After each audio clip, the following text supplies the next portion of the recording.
ज़िंदगी में संघर्ष होता है, आपके जीवन में भी संघर्ष रहा, ठीक है। और हर सक्सेस हासिल कर चुके एक इंसान के पीछे कोई ना कोई एक महिला या कोई ना कोई एक इंसान ज़रूर होता है। आपके पीछे वो कौन लोग रहे जिन्होंने आपको वहाँ तक पहुँचने में मदद की या आपका साथ दिया या आपको मोटिवेट किया? 3 लोग जिन्होंने मेरी मदद करी। मेरे आंसर में क्लैरिटी होती है। पहला, मेरे गुरुजी जिन्होंने मुझे ये दिशा दिखाई, कहा कि आप भगवद गीता लीजिए और बिजनेस और मैनेजमेंट की पढ़ाई कराइए, क्योंकि आपने मैनेजमेंट की पढ़ाई भी करी है, शास्त्रों की पढ़ाई भी करी है, इन दोनों पढ़ाई को जोड़ के देश की मदद करिए। तो पहला, मेरी सक्सेस की शुरुआत से लेकर अंत तक जो भी मेरे को अच्छा मिला उनके कारण, जो गलती हुई है मेरे कारण। तो पहले मैं अपने गुरुजी को प्रणाम करता हूँ। दूसरा, जो मुझे सक्सेस मिली उस सक्सेस में का कंट्रीब्यूशन बहुत बड़ा है मेरी कंपनी के लीडर्स का, जो दिन रात मेरी एब्सेंस में भी मेहनत करते हैं। मैं ऑफिस नहीं जा पाता, आज भी हम जिम में बैठे हैं, यहाँ चर्चा कर रहे हैं, अपने घर पे बैठे हैं चर्चा कर रहे हैं, लेकिन लीडरशिप बहुत मजबूती से काम कर रही है, बहुत कमिटेड है, बहुत इंटेलिजेंट है, बड़ी फोकस्ड है और तेज़ रिजल्ट, कैश, ग्रोथ, प्रॉफिट तीनों में ला रही है। तो वो दूसरा।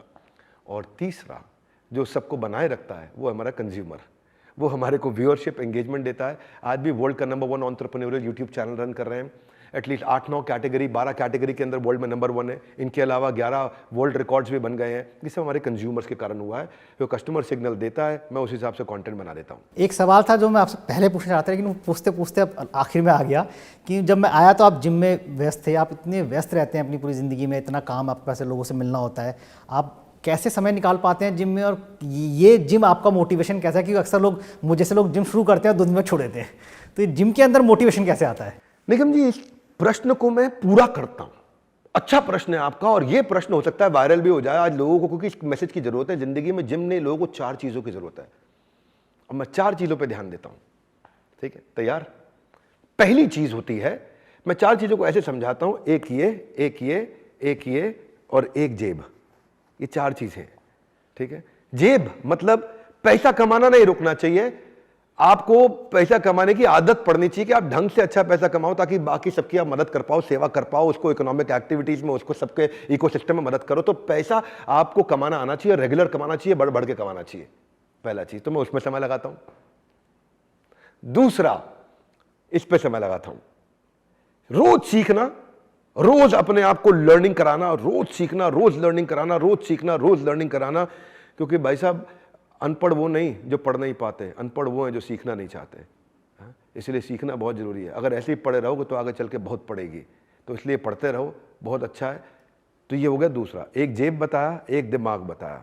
अब आते हैं आपको तीसरा, वो है आपका दिल। दिल हमेशा तब खुश रहेगा जब आध्यात्मिक जीवन में आगे बढ़ोगे, जब मन को संतुष्ट रखोगे, थोड़ा घूमोगे फिरोगे और आध्यात्मिक प्रगति करोगे, मन को संतुष्ट स्पिरिचुअलिटी के साथ रखोगे। और चौथा है आपकी हेल्थ, वो आपका फिजिकल है ना। तो मैं जिम में रोज समय लगाता हूँ, जिम में लगाता हूँ, इधर फुटबॉल कोर्ट है उसमें लगाता हूँ, बैडमिंटन कोर्ट में लगाता हूँ। 1.5 घंटे से 2 घंटे का मेरा फिजिकल एक्टिविटी रोज रहता है। ये चारों पे समय लगाता हूँ। जो इंसान इन चारों पे समय लगाता है उसको कौन हराएगा? वो जिंदगी में रोज प्रगति करेगा, आनंद लेगा, उसका आनंद कभी रुक नहीं सकता है। ये 4 चीजों पर अपने आप को नंबर दे दीजिएगा, अपने आप को स्कोर दे दीजिएगा। चारों में 10 में से स्कोर दीजिए। हेल्थ में कितना काम कर रहे हैं, स्पिरिचुअल लाइफ में कितना काम कर रहे हैं, लर्निंग पे कितना काम कर रहे हैं, फाइनेंशियल लाइफ पे कितना काम कर रहे हैं। बस ये 4 में 40 में से जब अपने आप को 35 के ऊपर देखेंगे टोटल, तो आप समझ लीजिए जीवन ठीक है। नहीं तो जिस एरिया में गड़बड़ है उसको ठीक करना शुरू कर दीजिए। विवेक जी, आपने हमको समय दिया, इसके लिए बहुत बहुत धन्यवाद। आपसे बात करके मजा आया। धन्यवाद।